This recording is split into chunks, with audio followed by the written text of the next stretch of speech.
பட்ட மரம் பூக்குமோ என்பது போல ஆபிரகாமுடைய சாராளுடைய வாழ்க்கையின் சூழ்நிலை இருந்ததை கண்டு அவள் நகைத்தாள். கர்த்தர் சொன்ன வார்த்தையை அவளால் நம்ப முடியவில்லை. அவளுக்கு வாக்குத்தத்தம் கொடுக்கப்பட்டது எப்போது? ஆபிரகாமுக்கு வாக்குத்தத்தம் கொடுக்கப்பட்டது எப்போது? எல்லாம் அனுகூலமாயிருக்கும் பொழுது, எல்லாவற்றிற்கான வாய்ப்புகளும் வழிகளும் ஆபிரகாமுக்கு முன்பாக இருக்கும் பொழுது கர்த்தர் வாக்கு பண்ணினார்.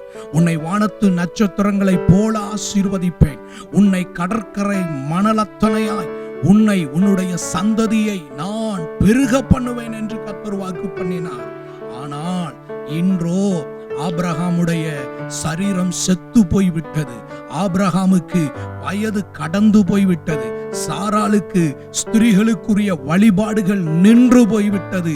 எல்லாம் முடிந்து போன நிலையிலே, எல்லா கதவுகளும் அடைக்கப்பட்ட நிலையிலே, இருந்த வாய்ப்புகள் அத்தனையும் இன்று கை தவறி போன நிலையிலே, இருந்த வாய்ப்புகள் அத்தனையும் முடிந்து போன நிலையிலே, ஆபிரகாமுடைய கூடாரத்திற்குள் வந்த கர்த்தர் இன்றைக்கு உங்களுடைய வாழ்க்கையில எல்லாம் முடிந்து போன நிலையிலே உங்களுடைய கூடாரத்திற்குள்ளே கர்த்தர் வருகிறார்.